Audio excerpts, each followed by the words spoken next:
Welcome to the Edge Performance Podcast, episode 2. We've had a great month at the gym, to be fair. A couple of our fighters have gone out this month and had great wins. We've gone into a new phase of strength training with our members as well, focusing on technique, but also very strength driven. So we started with some strength testing, and the strength and technical aspects of the lifts have gone through the roof. Also, another big shout out to one of our members who got married yesterday. We got invited to it. It was an amazing occasion. So congratulations to Bahan and his beautiful wife Isra for their wedding. Jumping into our special guest today, I'd like to welcome Owen Livesey to our podcast. Thanks for taking the time to do this, Owen. Appreciate it. I think a lot of our viewers know Owen already. Very, very successful, not just in sport but in business as well. I'd just like to sort of like dip into how you started this fitness journey. So obviously from a very early age, 16 years old, you was first dan black belt, I believe, which takes some serious dedication to get to a first dan black belt in by the time you're 16. So where did your journey start in terms of fitness and your love for then judo? Like I'm from St Helens, aren't I? So St Helens is like Hull, innit? So like everyone just plays rugby. So I started playing rugby when I was 5, and then when I was around 8, we used to do it actually when I was full time. I ended up doing it for a little bit, right? Where you teach judo in schools.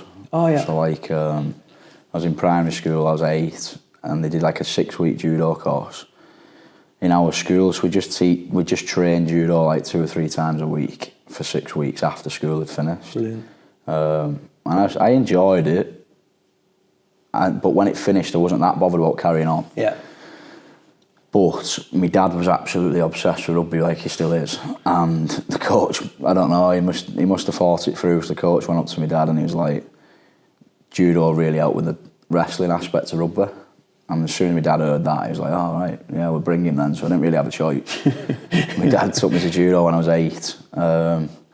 And I've been lucky as well. Like the first judo club I went into ended up being a really, really good judo club. So like, considering it's in a really small town called Newton-le-Willows, right? They've produced, I think, 2 or 3 actual Olympians for Team GB. They've produced 2 or 3 Commonwealth Games champions. They've produced a few junior European champions and under 20. My sister was under 23 European champion. Wow. Training there, and like you're talking Newton-le-Willows is like. You probably never even heard of it. You know, it's an absolute tiny town within St Helens. So it's ridiculous to have that. Was the coach from a high level then? Was he like... The coach was like a decent level competitor. Right. But like, he's some unbelievable coaches in like... Like I find now, because obviously I teach myself now, like a lot of coaches, they're very like closed off. So they'll say like, if you train here, you can't train anywhere else. Whereas literally from day one, he was the opposite. He'd be like Boxing Day, every Boxing Day, which I didn't enjoy because it was Christmas. But every Boxing Day, he'd take a group of us on a minibus and he'd drive us to Rotterdam in Holland, and we'd do a 4 or 5 day training camp. So like, he'd just travel Europe with us. He got like a club minibus. He'd just literally drive around Europe with us regularly for 5 to 7 day training camps. Sometimes there'd be a competition at the end. Sometimes we'd win, sometimes we'd just get battered. Yeah. And like, he was pretty brutal as well. Like, we'd be driving back and he'd tell us how bad we were. Genuinely, like, one of the reasons I actually think I've stuck with it so long is because I reckon from about 11 years of age, I reckon at least 3 times a week, he used to drum into me, "You won't be here when you're 16, because as soon as you find girls, you'll be gone." Like, he used to say that to me all the time.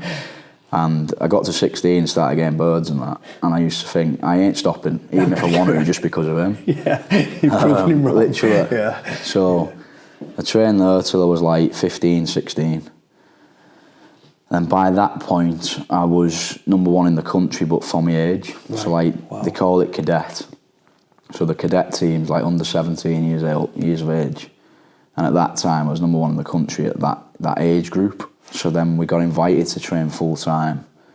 They called it the BJPI then, so British Judo Performance Institute, and that was in Dartford in Kent. Wow. So I moved down to Dartford. But then it got super serious. So like when I was training at home, I'd do judo Monday, Wednesday, Friday. I'd do freestyle wrestling Tuesday, Thursday.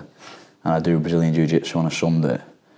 And I'd always do that. So like I'd be training every day, but it was still a choice. Yeah. Like if I never didn't go, but if I didn't want to go, I didn't have to. That's dedication at that age, isn't Yeah, it? When there's I all loved them it, things going around, you know, going out with your mates and birds. Mate, like I you said, didn't going do it around. though. Like honestly, I was boring. Just like train, I'd go out. train. I'd go out with him on a weekend and kick a football around and that. Yeah. But I genuinely never ever got into that phase. You know, when you're not part drinking. Yeah. Like I genuinely never did that. So for whatever reason, I was never interested in that. Serious dedication. Was you still doing rugby alongside this as well?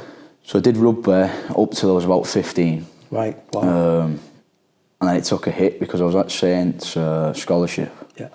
And basically they pulled us in when I was about 15 and they were like, we want to keep you on, but now you're at that age where if you want to stay on, it's got to go next level. Yeah. You've got to train more nights, so you've got to get rid of judo. And literally as they'd pulled me in for this chat, it was about a month after I'd took my first medal in the British Championships, which was a silver, which meant I was the second best in the country for that year. So when they said that to me, it's when I'd only just got my first bit of proper success and I thought, I ain't ready to quit. Yeah, yeah. So I'll quit the rugby. And then I remember him saying to me, like, we'll keep watching you play in your Sunday league. Because I was playing for Blackbrook at the time, and Blackbrook were absolutely fine with me playing even though I weren't training. Because then I started doing resting on the Tuesday, Thursday instead of rugby training. But they were still fine with me playing. So Saints were like, oh, we'll watch you, and if you're still playing well, we'll still bring you back in. But I kind of knew that was never going to happen. So then I moved to Dartford. When I moved to Dartford, though, it got really serious. Like, they made it a bit too much like school. Like, you come in, like a bit like professional rugby, but obviously they're like getting paid well and they're fucking fully grown. We'd be filling questionnaires in wellness stuff in the morning. We'd do 2 sessions in the morning, then we'd have to go to a workshop, which in hindsight's good, but when you're 16, you just want to train, sleep, eat, and we just couldn't do that. That's a big move, isn't it, from being at home every night as well to then it's massive. Moving at that age to there. I moved in with one of my mates as well, and at the time he was my best mate. And about 6 months in, I just wanted to kill him. Like, honestly, mate, I just realised that we're completely different. Like, I'd get up in the morning, and he'd be playing a guitar on the sofa, and I'd be thinking, I'm gonna wrap that round his fucking head and run out. I've had enough. Honestly. So after about 12 months, I thought, I'm done with this. I absolutely hated it. Moved home.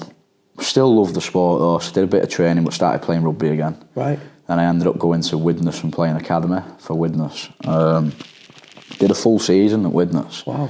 But I was still training alongside it. And then they advertised, this was about 20, I reckon, I might get my timeline wrong, but it was about 2011.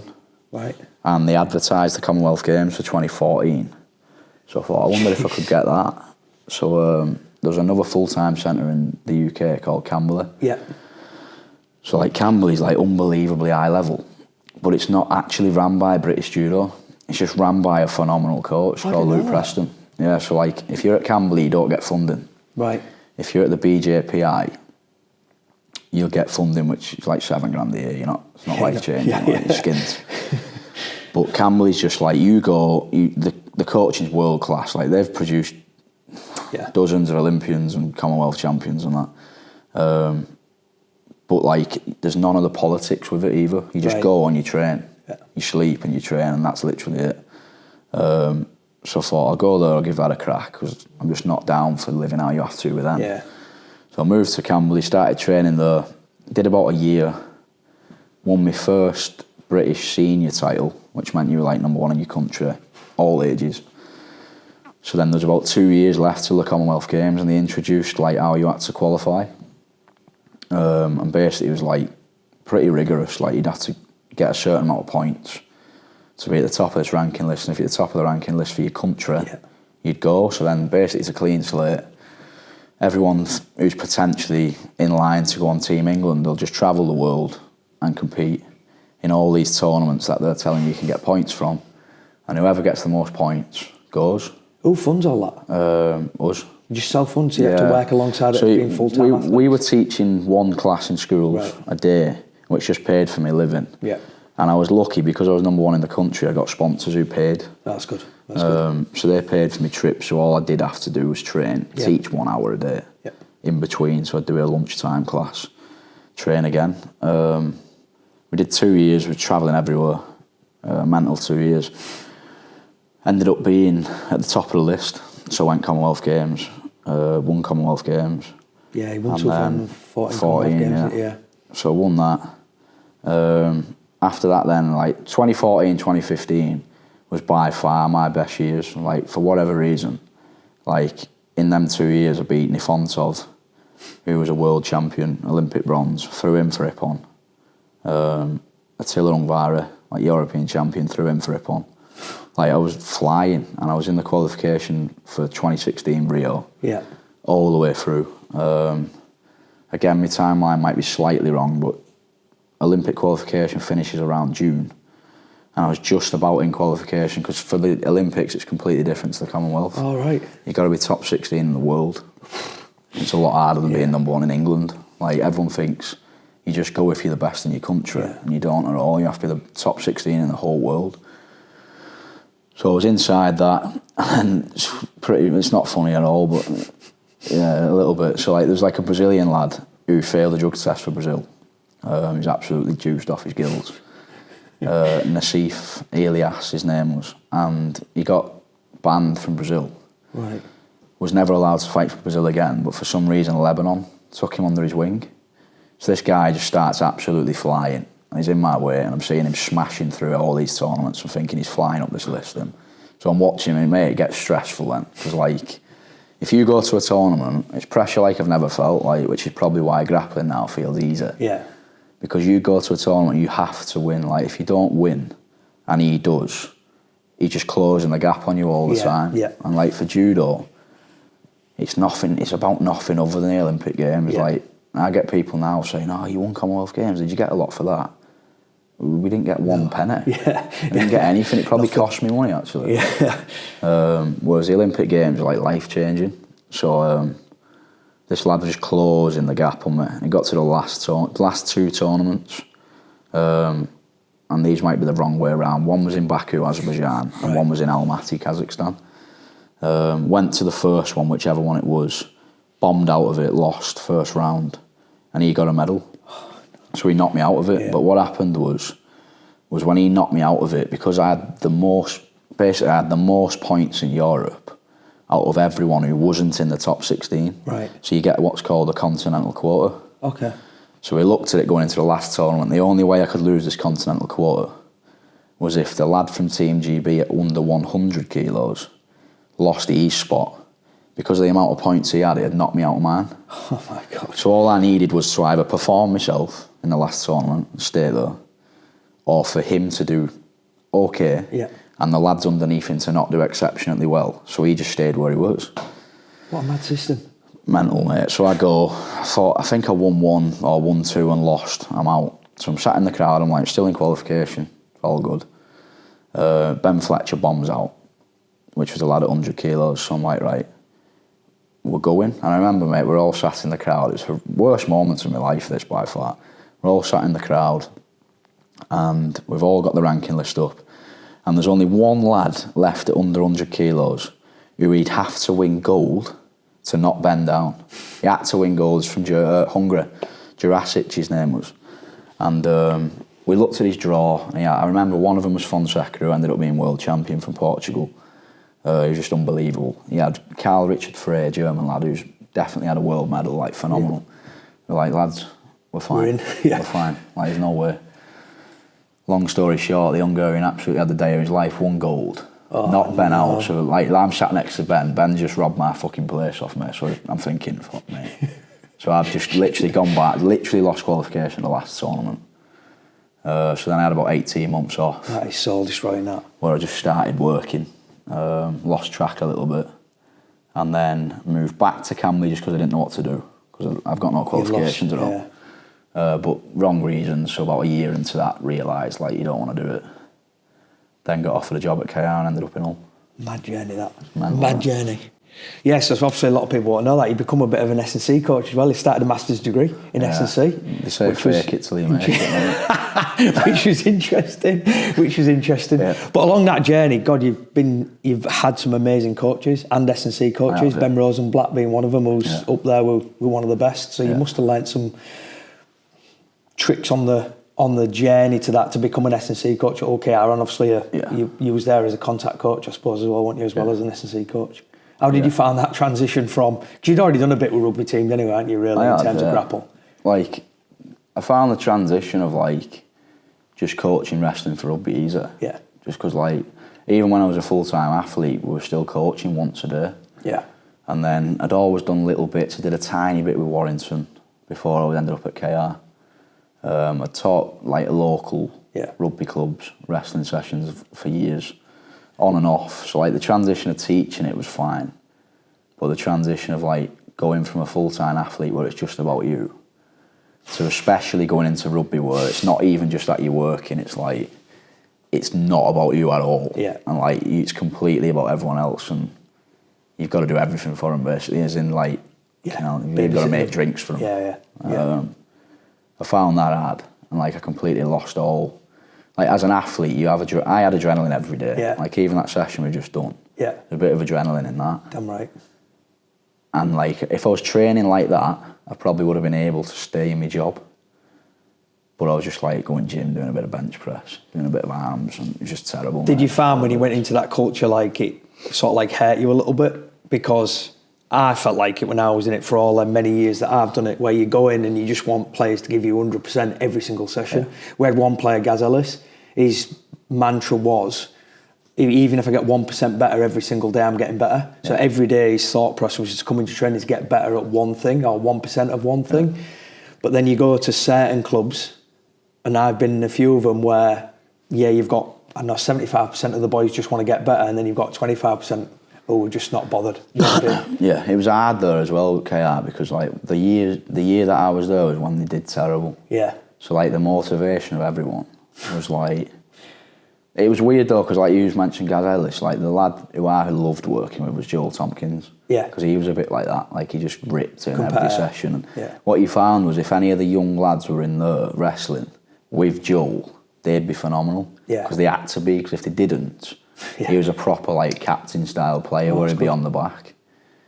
But then some people just walk in and be like, why are we doing this? And I'd be thinking, you know what, mate, you don't have to. Just go home, I'm not bothered at all. We used to get it, boys would roll in at 9 o'clock and look at the watch, go, what time are we finishing? And you're just like, why have I wasted my full week setting everything up and planning everything? I struggle with that, because when I was at Camberley, it's like some of the, like, amateur sports like judo and that, they don't get paid. Yeah. So, like, we were there not getting paid, but, like, no one had have to ask if we were coming training. Yeah, it's like we'd be there for technique every single morning, and then we'd go in the gym and we'd do strength or conditioning every single morning, and then we'd have 5 hours off, and then we'd spar every night.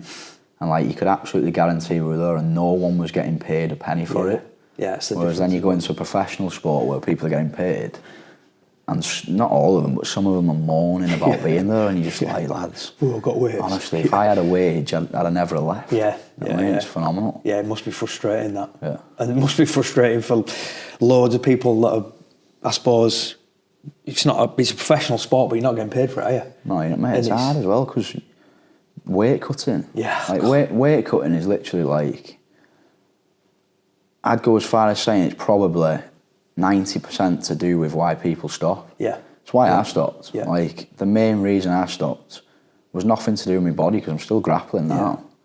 It was just that, like, you're not getting paid. You've got to cut, like, 8 to 10 kilo every time. You're trying to run a business, you're trying to support a family, see your wife and your child, it becomes really difficult. It's hard, mate. It's hard on your body. And the mood swings must be horrendous as well. That's what it hit me. When I get to my last 2 or 3 kilos, I'd be sat there in the sauna thinking, what are you doing? You've made no money. Actually, never mind you've made no money, you just hit minus 1,000 again. Like, you've maxed out your overdraft. I've asked for a new overdraft and they've rejected it. I'm thinking, why are you doing this? No one's even bothered. I can't afford anything, so I'm having 5p noodles from a supermarket. It's like, no one's even bothered about what you're doing. Yeah, mad. It must be tough, that. The mad sports then, but I think when you've done it, other things work out.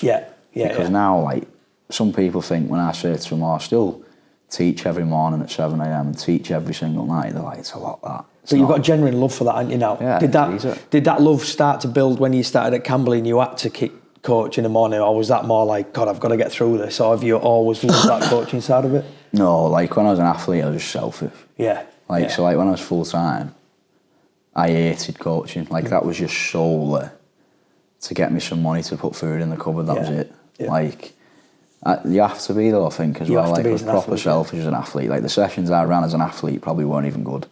I was just coming in and pulling stuff off the top of my head, because you knew a lot anyway. So they're probably still quite good sessions, but not like now where I'm actually planning and making sure this week links to this week and this week links to this week, and checking how people have got better and that. It's but I enjoy coaching now. Like, I enjoy some of the lads winning and seeing them get better and that. So it must be frustrating as well as a coach working at a place like that, 'cause it's a phenomenal place, Carlton Gracie, and even when I walk in, you feel welcome the second you walk in. And some of these men and women are hard people, aren't they? But you feel welcome the second you walked in. So that must be a proud achievement for you and Julie, what you've built there, where you feel comfortable going into a place like that. But also it must be frustrating for you when you've lived that lifestyle of train every day, get up every morning, go and coach, and then some people don't turn up, or some people excuses are, I need to pull out of this fight because I've got this on, I've got to do that. That must be frustrating for you as a coach and an athlete. Like, for me though, mate, honestly, like, I say it to them as well, like, I'll put everything into them and I'll always be there. Like, genuinely, the only time I will not be at training is if we've gone on holiday, which happens once a year. You know what I mean? Like, or if I've got a seminar on which is only on a weekend. But I will be there every morning, every night without fail.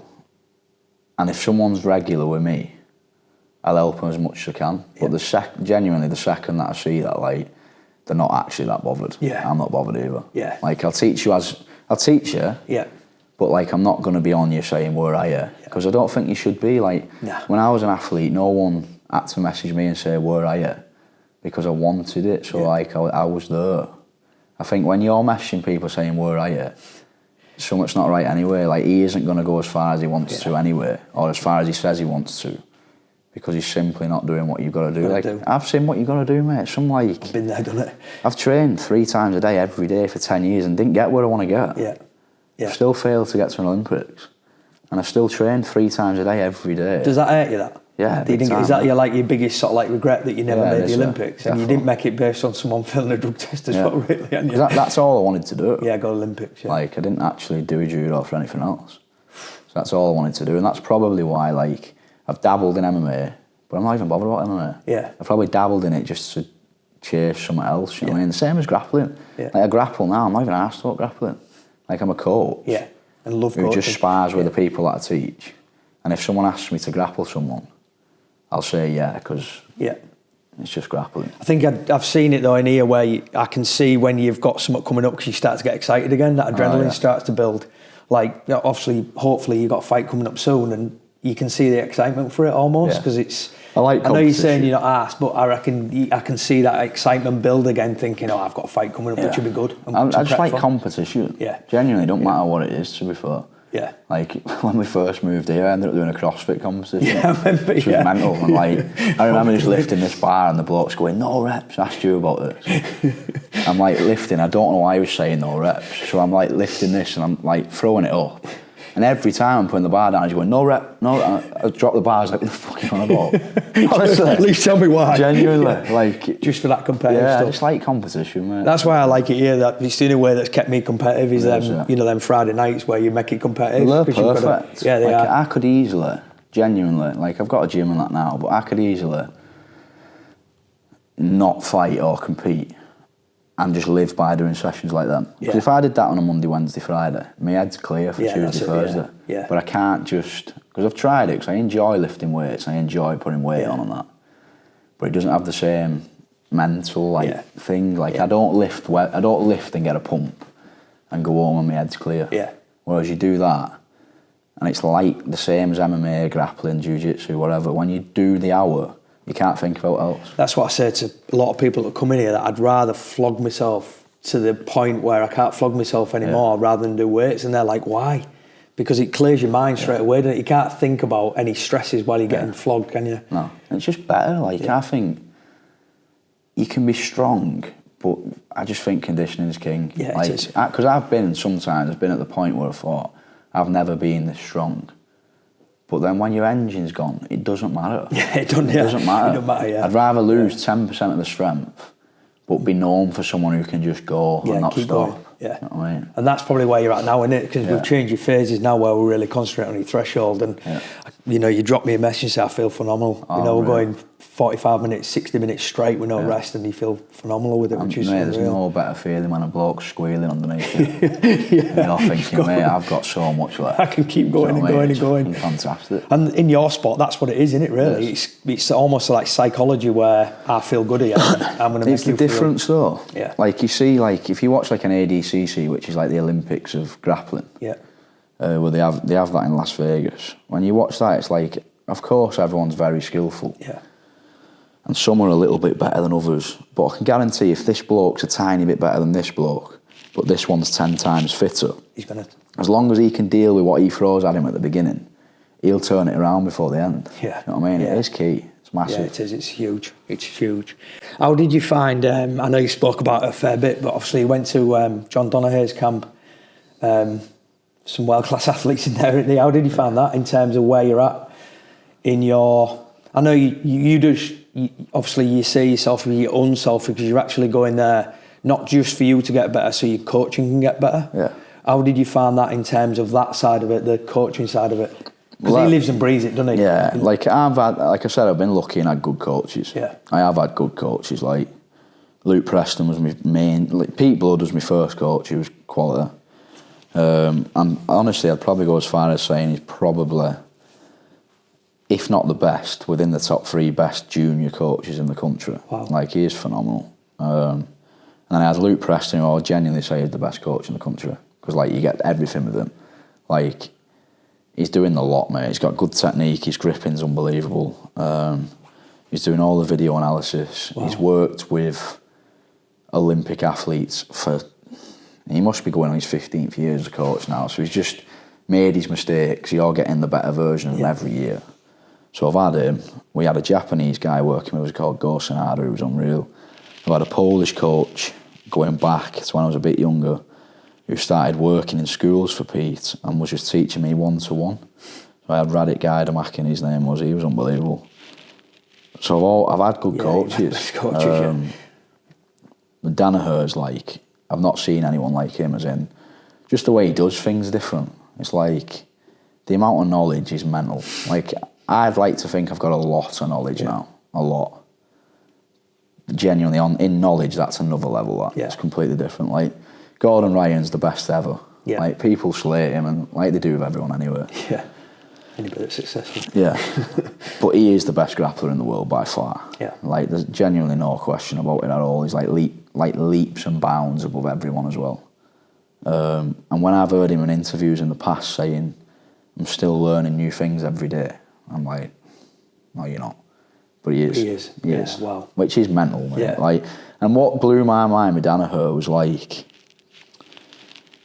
so the bloke doesn't drill. So for me as a coach, right, if I find a technique that I like, personally, I would have to like drill that technique, go and use that technique in sparring, get some problems with it, overcome the problems with it, spar it a bit more, get some more problems with it, overcome them, and then teach it. Yeah. Because then when someone says, what about this, what about this? I'm like, yeah, this happens, then you can do this. He don't drill. He's just got the answer for everything. It just makes no sense. Honestly, mate, it makes no sense. Like, for a bloke that don't drill as well, like, what I find is if I don't drill or I don't spar for a long time, sometimes when I'm covering techniques that I've not used for a while, they feel a bit rusty. Yeah, yeah. And you almost feel like you have to use them a bit to get your teaching fluent again. Whereas the man never drills. Like, 1, he's got a disability in his legs. Yeah. 2, he's like pretty old now, he's getting on now. And 3, he's that busy. If he teaches something mental like 5 classes a day, like there's no way he's drilling, it's impossible. He just lives he and must have breathes some sort of memory where he just processes it and he's just got it. Because I've never seen it like it. And you're talking every area, he's like walking in. The man's teaching judo style techniques to... I'm on the mat, but Ishii's on the mat, who's Olympic champion from Japan. And Ishii's learning an Uchimata off Danaher and going, yeah, it's good that. And he's Olympic champion. Yeah. And then you've got Gordon Ryan learning leg locks off him. It's just like I can teach a lot of grappling, pinning, top submissions, wrestling up from the bottom. I wouldn't teach leg locks to Gordon Ryan. Do you know what I mean? Yeah. It's just, that bloke's phenomenal in all areas. Did I read somewhere where Gordon almost plans how he's going to submit somebody before he goes into a fight now and almost tells them? He did it for like, I think he's done it for 3 matches where he walks out and he gives him like a box. And then he submits him and then tells him open the box and it's that submission. You're kidding. That's almost his new challenge. It's a joke, man. Yeah, honestly. it's mad, he's that good. I wonder what his ambition is to keep going. Do you know what I mean? Because he's probably beat everybody he can beat, has he? He says, doesn't he? I think his ambition, I'm sure he said it, it's like the amount of, because he is the best ever, I think. But to like solidify it, it's the amount of ADCC titles, I think. That's it. And I think there's a few, maybe Galvao, who he's just beat, or he beat at the last one. Maybe he's won more titles, so I think he wants to get more. Keep going until he's got that. But he's the best ever anyway, but some people argue that because of the amount of titles. Yeah. With how young he is, why don't he want to compete in, like MMA, like, or transition? Well, God, mate, yeah, like, I think there's not many people in grappling that make enough money to stop them crossing over to MMA. But I think Gordon makes more money in grappling than 95% of people in MMA. Like, he coaches John Jones and everything. Yeah, like, where he makes his most money is the instructionals. So there's a website called BJJ Fanatics, and he'll constantly make instructionals, and they are ridiculous instructionals. Like, I've ran some instructionals and they're about 2 to 3 hours long. His instructionals on one area are genuinely like 12 hours long. So you can't even watch them, mate, to be fair. Like, if you were to buy one of his instructionals and watch it to the detail where you can actually use what's in them, so you'd have to properly watch each technique. Mate, it's 6 months, that.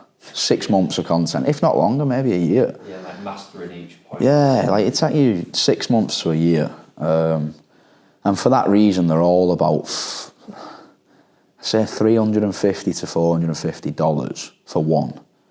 And he's selling, mate, he's the best ever. So, like, he screenshots his monthly statement off BJJ Fanatics. It's over $1 million a month. Wow. On instructionals. There's not much incentive to then get paid. Exactly, and what, and cut free stone and get your head smashed in. Yeah. It's just, it's just not clever.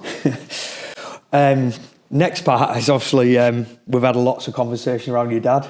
Obviously, he's very successful in himself in the bodybuilding world and stuff like that. I suppose your weights journey started with him. Yeah. And the old saying is, you've wasted it if you'd have your protein shake afterwards. Yeah, he's absolutely mental. Is that where your love of weights has come from? And is that probably part of your drive as well to achieve what you've done? Yeah, like, my dad, honestly, is a massive reason why I'm still training. Yeah. Because, like, he's just one of the most old school blokes ever. Like, in every area. Ridiculous. But, like, he just drilled it into me all the time. Like, at 15, like, I always used to go to gym with him anyway when I didn't train because I was too young. So I'd still go, because it used to be in this gym called the Horseshoe in St Helens, which is just, fucking hell, mate, it's a dump. Honestly, mate, it used to be like an old church. You wouldn't even believe it. You go in, there's a three-legged dog just running around. So it's missing one leg, just hobbling around. They'd have some, like, old, battered, you know, like, in schools you get the P mats? Yeah. They'd have, like, a section of them in the middle. I'll tell you a story about that in a minute. And then the whole gym was just iron. Just like, everything was just iron plates, like rusty bars. And he'd just go in there and lift, and ridiculous, mate. Well, they're just, you know, when older men are just absolutely screaming when they're lifting and that. It's just, like, there's a story though where before my time, but the owner of the gym called Billy Swift, lunatic. And apparently he squatted in his day of bodybuilding, and he, like, because back then, they used to really diet, didn't they? Yeah, proper. Like, I remember my dad used to do this diet where it was like coley fish and nothing else. And it's just like wrong. Yeah. Like, honestly, just no calories a day. It's just terrible. But the mood swings was unreal because of it.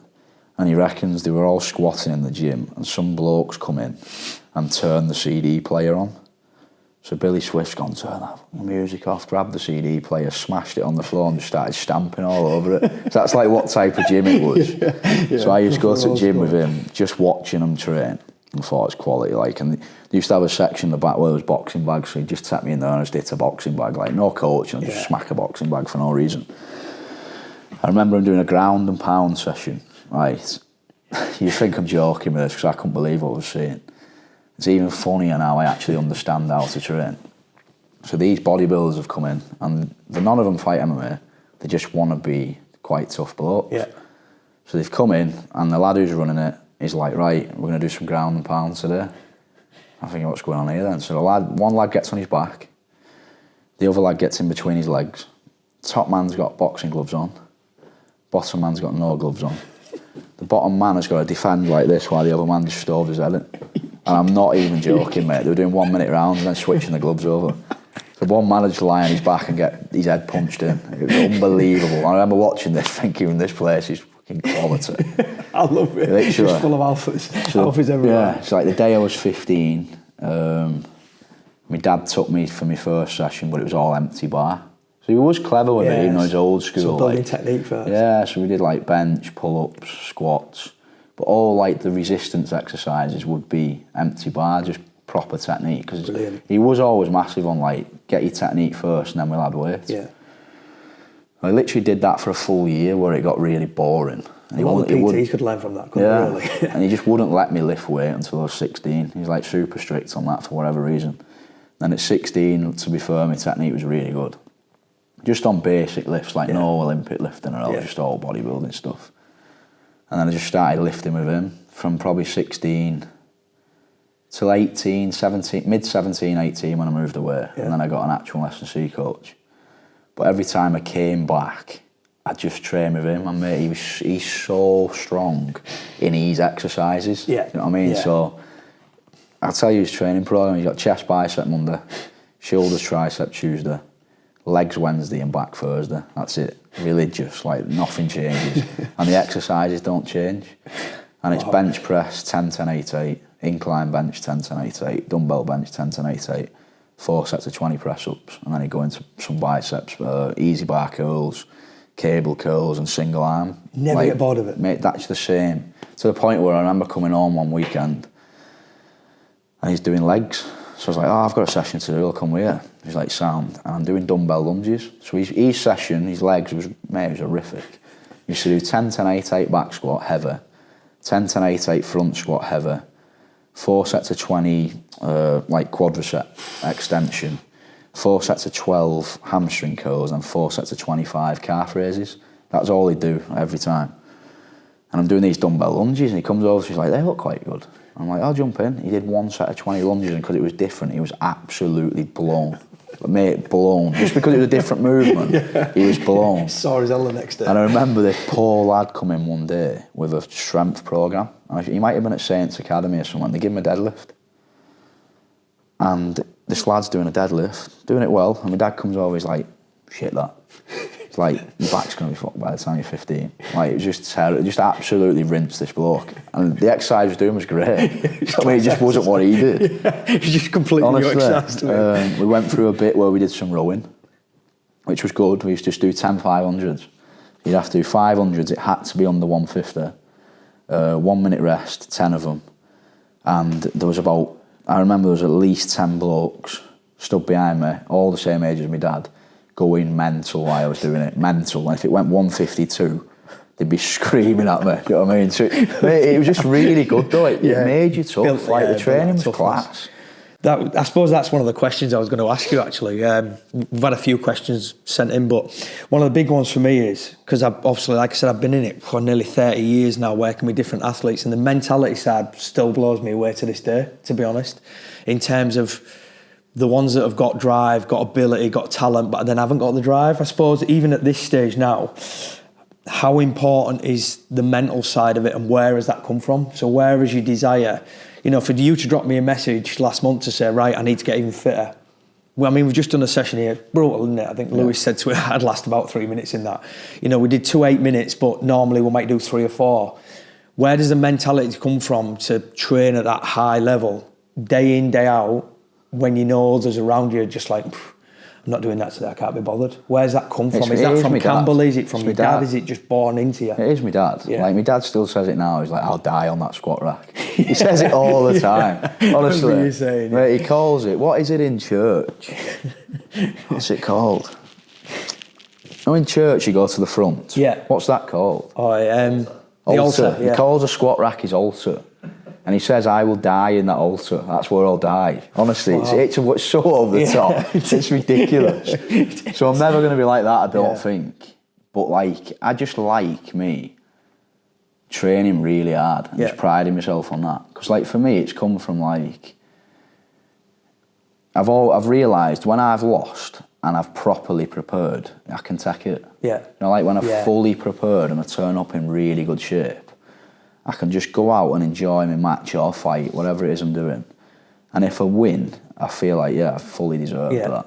But if I lose, it's like, I can't really have done much more, so I can sleep. Yeah. Well, there's been just a couple of occasions in the past where I had a beer 2 weeks before a match or something like that, and then I've lost, and I've not been able to get over it because I've been like, that was a really close match and you were pissed 2 weeks before. So like, for me, it's just like, I just think it's good to do one thing a day where you're uncomfortable, mate. Yeah. You just put yourself in a shithole one time a day. Because I like it in our gym. I like priding myself on like, we've got lads in our gym who fight and I can outwork them and I'm not fighting anymore. Yeah. But I like that. I like for them to look at me and go, he's not even fighting and he's absolutely blowing my ass off. I said it to Julia on today, actually. We did that session on Thursday, didn't we? And in essence, us three shouldn't have beat anybody in that session, should they? But we hammered them, absolutely hammered in terms of points. I suppose that's that drive. I've still got it, you've still got it, that drive to just be better than anybody else or try and win what you're trying to do. Otherwise, I find what's the point in doing it sometimes if you haven't got that drive. I couldn't train like that, honestly, I swear. Like, I've always said this, like, if I ever slipped into training like that, I just wouldn't train. Yeah. I actually wouldn't. Like, for me, it's either got to be like, I'm after it for as long as I can do that. Or I can't, like I said with the weights before, I can't settle, for some reason I can't just settle just lifting and feeling good, because deep inside I know you feel good, but you're being a bit soft. Yeah, you need to go another, I suppose I've been asked it for years and years, and coaches, you've been in that environment, coaches have asked it, I want them to be mentally tough, I want them to be mentally tough. I suppose the question is, do you think mentally tough is born into you, or can it be developed, do you think? You know, was you mentally tough because you was born into that being mentally tough, or do you think it can be developed over years? I think it can be developed if it started early, mate. Yeah.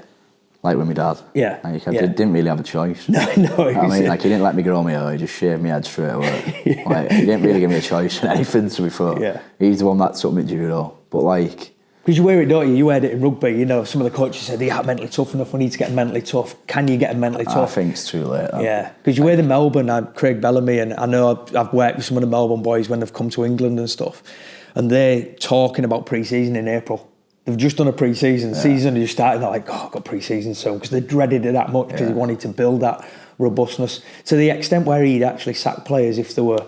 That's mental. Yeah, just off you go, you know, you're not for us. Because he's saying, these boys are going into the trenches with you and you're skipping reps or you're missing stuff because you're not bothered or because you're not mentally tough enough. Why do I want to go into the trenches with you? I get that though. I do get it, because like, if someone can't complete reps, you can't rely on them, can you? Oh, we had it. I don't think. I've seen it before where kids are skipping reps or they're missing exercise or doing stuff just because they can't be bothered that day. It'd be easy for me to say, right, get out of here, it's pointless. Pointless you being here, but obviously, see, that's another thing I think I've just been lucky with my background though, is because like, I think places like Camberley, everyone's there, no one's getting paid. Yeah. Everyone's there because they chose to be there. Like, everyone's paying to be there. Of course. Everyone's relocated.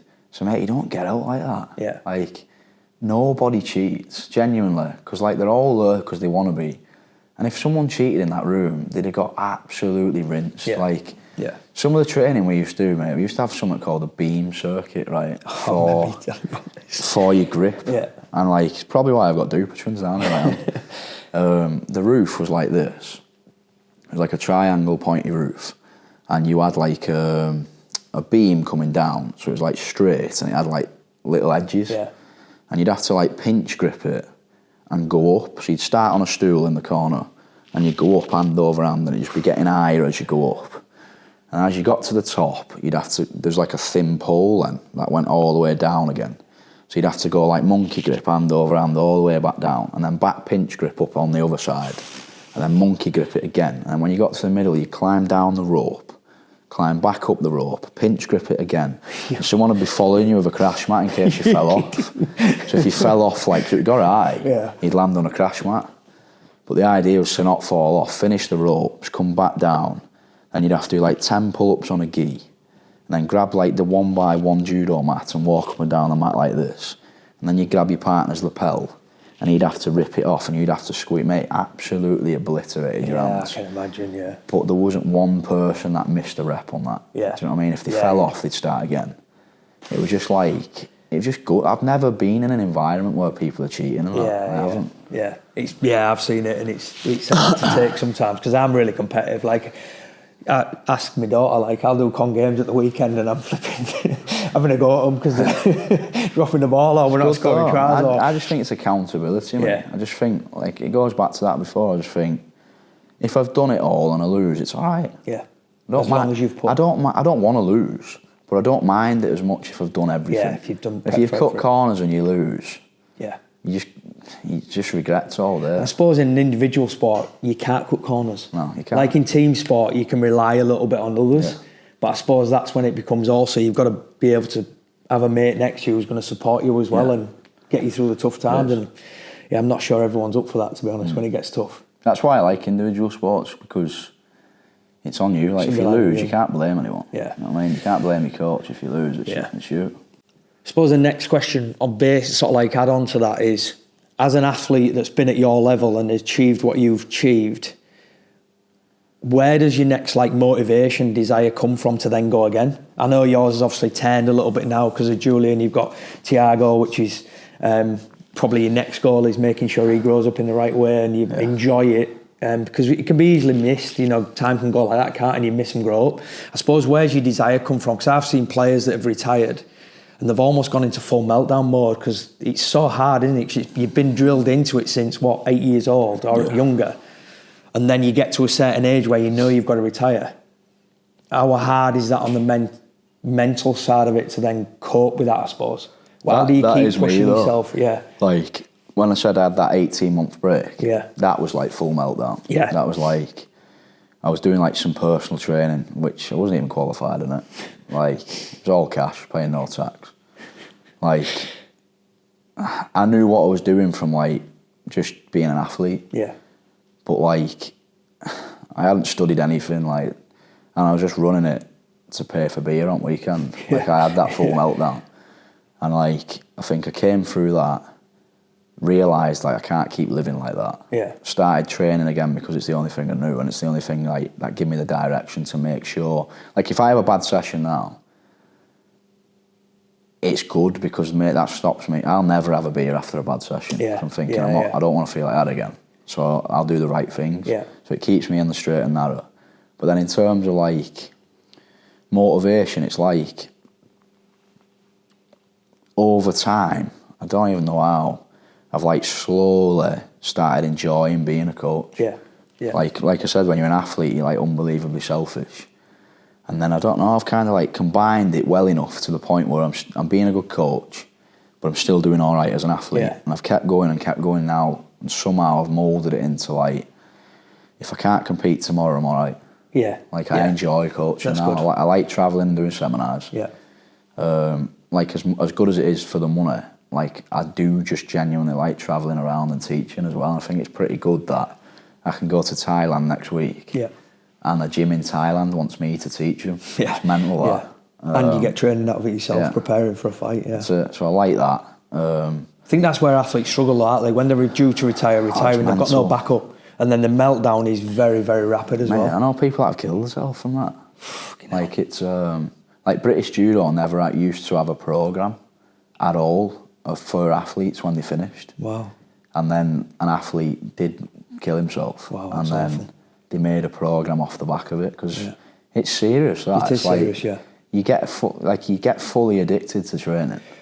And you almost haven't you're not aware of the real world, are you, sometimes? Because you're just in that same spot. You're literally going training, coming home, going training, coming home, going training, coming home. So your mindset, when you're thrown out of it into the big bad world, you're like I've known players that have rang me from an airport going, "Can you help me?" I said, "What do you mean, can you help me?" "Well, I don't know what to do."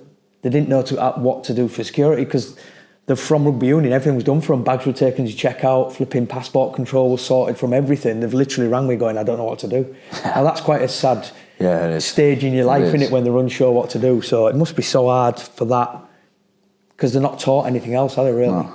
Like, judo was good for, like, unbelievably good for being, like, independent. Because, mate, sometimes you just travel on your own. Of course, yeah. Travel all over the world as well. You just go to China on your own. Yeah. You know what I mean? You do some mental trips. It's like you really do learn. Like, there's not many situations I could go in now where I'm uncomfortable. Yeah. But at the same time, for real life, like, I learnt nothing. So, like, I never had one single bill as an athlete, mate. Nothing. Yeah. Nothing. So then, like, I came in the real world, started earning some money, didn't even know what to do with tax. Yeah. Like, I had no, like, concept of how to actually live like an adult. So now I've just got bills coming from everywhere. But You're like, even that's a massive stress, though. Yeah, it is huge. Because you're thinking, like, I had no money before, and I still had about the same money as I've got now. And I'm working now. I weren't working then. You start thinking, like, why am I doing it? But especially when you have a kid and that, it's different, isn't it? Like, you realise why you're doing it more. Yeah, hugely different. Yeah, you're right there. Huge. Like, I could live in a shoebox, mate, but I could live in a shoebox with nothing. But now, when you have a lad, it's different. Right? Yeah, You're a kid. Yeah, is that, like, where you see sort of, like, big focus now is really concentrating on the family side of it? Like, I've never, obviously, in our conversations, you're probably spending more time now going on family holidays, which you've never done before. You've never been able to. I've never done it. So that must be like a big... But I suppose you're one of them, the same as me, where you can't settle all day anyway. You have to be training or you have to be doing something. Yeah, like, mate, look how I'm dressed. Like, We live like this I go out every for a day. meal like this. Yeah. Like, I don't spend any money on myself. Yeah. So, like, when I'm doing seminars, the gym money, like, that's just for Tiago. Yeah. Like, Tiago needs help. Give him a better He can life. get it. Yeah. If we want to go on holiday, we go on holiday. I save the money for when it's his money. Like, I don't need it. Like, I've lived all my life with no money, and I don't need the money now either. Yeah. So, like, everything I do, seminars and that, is genuinely just to save up for him. Them. Yeah, that's good. Yeah, really good. I suppose that's another desire and a drive, and it to keep you going and coaching people and everything do it else. all the time. And then seeing your athletes be successful as well. Yeah, I love it. Like, obviously we had Owen win. Yeah. He should sign for a decent promotion soon. And, like, it's a buzz, mate, because I train with them, because I still train myself. Yeah. I'll wrestle with Owen every single day. So when he wins, I'm buzzing. Yeah. Like, and there's numerous lads in the gym that are doing that. We've got some decent MMA lads coming through. Good. We've got some really good grapplers coming through. So Polaris in June, we should have a handful. That's class. Competing on there, and that's the best show. And that must be even, like, better, like, thing for you, seeing a kid who's probably just walked in your gym for the very first time, and now they're up to that level where they're competing in Polaris. And, like, the scene is good grapplers now as well. Like, some of them are getting very, very legit grapplers, and I'd say this year, because even myself, like, I was a good coach 4 years ago, but I'm well better now. Yeah. You know, because you just learn. I think as you go on, because I'm doing it so much as well, you learn how to, like, speed up people's progression. Like we've completely changed now. If you look at how we trained 4 years ago to how we train now, it's nothing alike. There's much more of me, like, watching them spar specific positions now, seeing what they're doing wrong, give them a couple of drills after it, spar it again. Like, I can guarantee now everyone that comes to our gym, when it starts at 7 o'clock, everybody on that mat's a lot better when they leave at 8. That's good. Definitely. Yeah, that's good. So, like, but that's took time to build as well. And that's why it's so popular as well, though. Yeah, it is. Because Mondays and, well, most days now are absolutely rammed out. Like, when they're on a Monday, I don't know how you coach them, to be honest. We had visits. We had 2 lads at the camp at the weekend who flew over to Hull from Germany just to train with us. That's like, unreal. We just had Sam. Sam just moved over from Kent and relocated to Brandsholm to train. So it's like, it shows the job you've done there, doesn't it? Good now, yeah, it shows the job you've done there. It's unbelievable. I remember a story. Probably the reason you retired from judo. China. Something to do being kidnapped in China. Yeah. What the hell went on there? That's just like judo, mate. Like, genuinely, like, the lifestyle is like you do everything as cheap as possible. Yeah. It's either self-funded, yeah. So you literally try and gather some money together yourself and pay, or you get a sponsor, but your sponsor's still not going to go, I'll tell you what, I'll sponsor you and I'll put you in a 5-star hotel. Yeah. So the sponsor's really helping you, and I massively appreciate it, but they've got to do everything as cheap as possible, of course they have. Yeah. So I went to Japan for like 4 weeks, because that's literally like the best place you can train in the world for judo. So I stayed in a dorm room in Tsukuba University. So like all the judo in Japan's in unis, right? Which is mental. Like it's literally university judo, but they're all like Olympic champions, world champions. Unbelievable. Stayed in a dorm room, which was horrendous, mate. Like Japan's lovely. I want to probably go as far as saying it's my favourite place to go in the world. We stayed in this dorm room. A couple of things, like I remember having a shower, banged the shower on. I don't know what happened. The water's hit the grid in my shower. It's like an allergic reaction. About 15 cockroaches just started running up the grid. You're kidding. Horrendous, mate. So I had to throw a towel over them, over the top of the grid, to keep them in this grid. And I'm showering, like, mate, it's just terrible. There was an earthquake as well. So I remember being asleep, and I woke up and everything was shaking. But I was thinking, you just think, am I dreaming? Or? And there's all these alarms going off and stuff. I was thinking, what the fuck's going on here? And my dorm was like, not underground, but like in the basement of this place. So I've come out and, mate, everything was shaking. All the things were falling off my wardrobe. I thought, it's an earthquake. Thankfully, it was only a small one. Stop. They have them all the time in Japan, them, don't they? So then the plan was then to train in Japan, fly to China, compete, fly back to Camberley, or fly back to London. So I got to China, and it was in a place called Hohhot. Right. So it's H-O-H-H-O-T, all one word, and it's on the border of Mongolia. It's an absolute dump. So like like people say to me now, China's not that bad. So like I'm guessing they must have gone to like a major tourist attraction, whereas this was like in the middle of nowhere. Sort of, because it was so bad and I was anticipating how bad it was going to be, I booked an airport hotel to start with, because I was landing at about 3 a.m. Right. So I thought I'll just get there, get straight into bed, get up in the morning, and then what you have to do is then, when you go on these trips to compete, you have to go into an official hotel. Right. So it's like, it's the way that the IJF, International Judo Federation, make money. Right. So they say, you have to stay here, and then suddenly that IBIS hotel is 500 quid a night instead of 50 quid a night. You know what I mean? I see. So that's how they make the money. So I've landed in China, but obviously the part of China, no one speaks English, so I'm coming out and people are just trying to grab my bag off me and stuff. And mate, the busiest airport I've ever been in my life, and there's people just trying to grab my bag, as in like take it to the car for a taxi. And I'm like pulling it off them. I get outside, I'm sweating, 'cause it's one of the most humid places I've ever been. And I get outside and this bloke's like pulling me bag again. I'm thinking, right, give it up then. I'm guessing he's a taxi. So I've got in this taxi, and then I realise, like, he literally starts his car and there's someone else in the passenger seat, just two of them. Straight away I thought, a bit odd that, like two people in the front of a taxi. So car starts driving. I'm sat there and I'm thinking, airport hotel. I'd even printed off a booking confirmation with a picture on, because I knew they wouldn't speak English. So must have get 30 minutes into this drive. I'm thinking, airport hotel, it says it's like 2 kilometres from the airport. So I tap him on the shoulder and I'm like pointing at this picture, and he just like shoos me off. I'm thinking, hang on, what's going on? So I've gone on my phone, obviously no signal. And the thing is with China as well, as soon as you land in China, all your social media gets banned, doesn't it? Yeah. So they don't have Facebook. That's right, yeah. So I'm thinking, right, English person, back of a taxi, can't speak the language, no one knows where I am, I've got no signal and my social media don't work. I was like, basically anything can happen here now.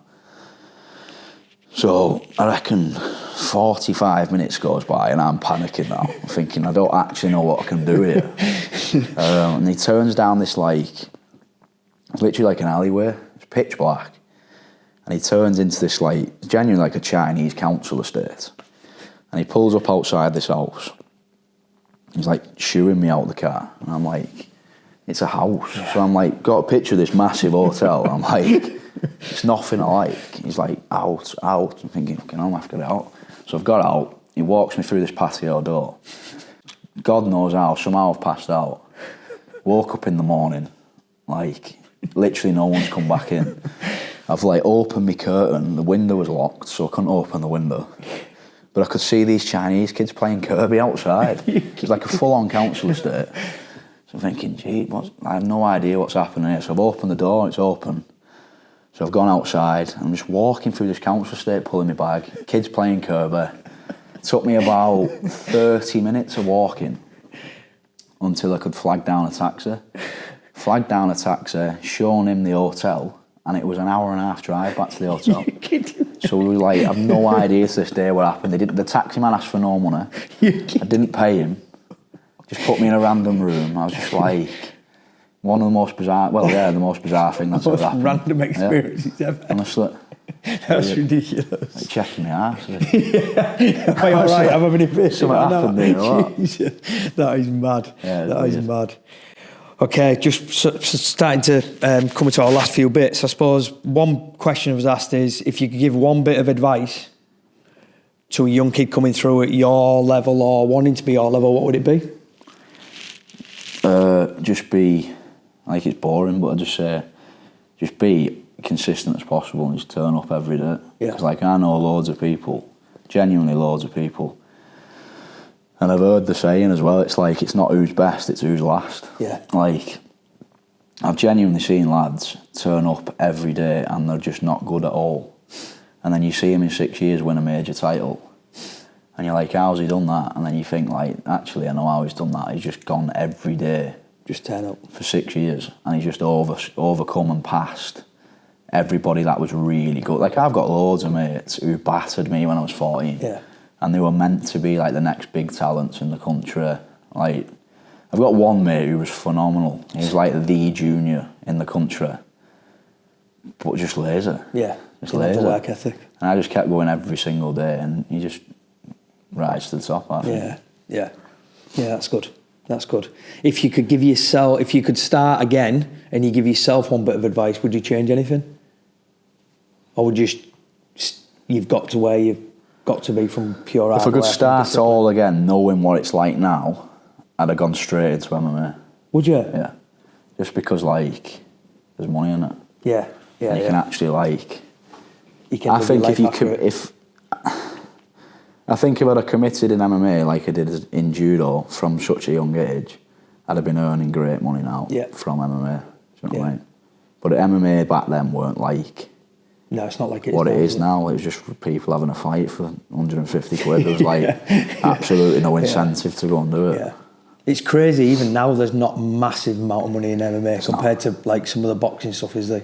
And like when you see people that make the money, mate, it's very few and far between. Like everyone looks at McGregor and like, I want that. Mate, the reality is you're probably never ever going to get that. There's only a small handful in it. Tiny handful. Like there's people in the UFC fighting for 12 grand. And people are like, 12 grand's good. It's like, it's not, mate. Because like, one, you get taxed on it. So take 20% off that, you've already lost 2.4 grand. Yeah. So what's that? You're down to like 9,600. Then you're going to have to pay your coaches for training. Because none of them work. Yeah. Because they can't, because they've got to commit to be at that level. They come home with like 7 grand. But then on top of that, they've had to go through weeks and weeks of getting destroyed, physically, mentally, starve themselves. And then some gyms, like, some people do training camps at other places, and the gyms take 20%.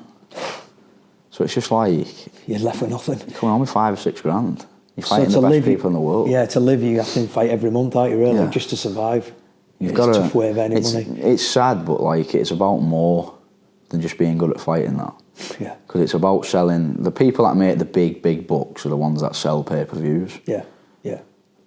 And selling pay-per-views can be about being good at fighting, but it can be also personality. Yeah, of course it can, yeah. The amount of people that want to see you, whether you win or lose. I suppose that's a big part of it, isn't it, now, personality? Massive, massive. And if you're going to cause some drama and stuff on this, Wish I had a personality. Oh, brilliant. Owen, I really appreciate your time. Thanks for that. I really enjoyed listening to your story. That's us, episode 2. Thanks for listening. Appreciate it.